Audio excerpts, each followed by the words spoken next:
Joanna, you've written a fair amount about the growth that Arizona is experiencing, but you're also perhaps waving the red flag and saying, hold on, we have to be sure our resources can keep up. Where does Arizona's water future stand if growth continues at its current pace? Well, it really kind of depends on how we grow.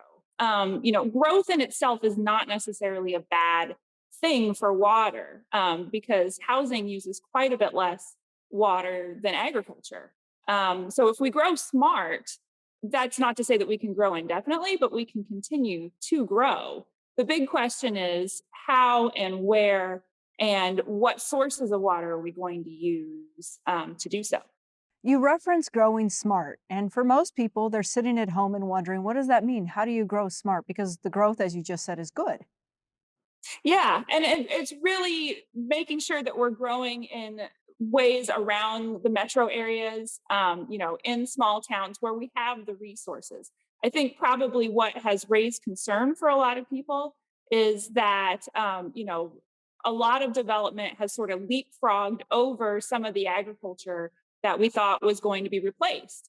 And so we're in some cases we're, building homes on land that hadn't had a use before, hadn't had a water use. And, in the rural areas, we're growing some of the agriculture in areas that hasn't been farmed previously. So, if you're adding on to without taking away, that's not necessarily growing smart.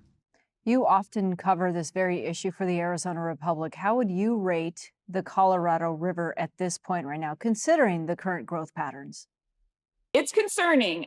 We are heading into an extremely dry year. Where we're headed is kind of where we were in 2012 when there was a very much lower amount of water that came from Lake Powell into Lake Mead and eventually, comes into Arizona, from which we never recovered.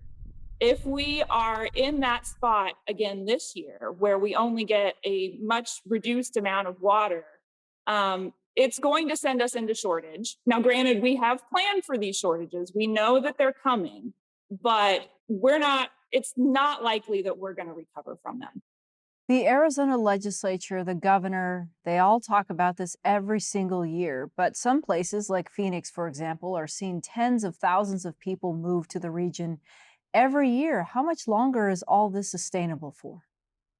That's the $1 million question. And I think that is the one that there's so many variables in how we determine how long the water's going to last that it's almost unanswerable in the future, or at least a lot of the way into the future.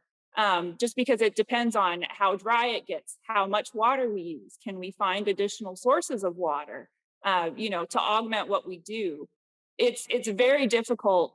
Even just talking about how much groundwater do we have left, that's a hard question to answer because there may be a point where we reach the cheap achievable groundwater, but there may still be groundwater left. It's just really expensive to use.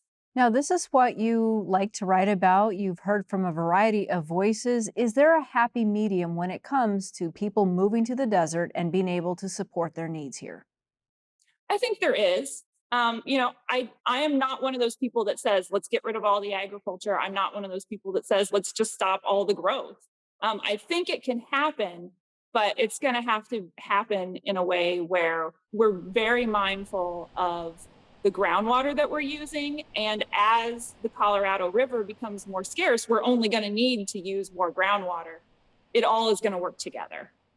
Thank you, Joanna Allhands, the digital opinions editor for the Arizona Republic. You're welcome.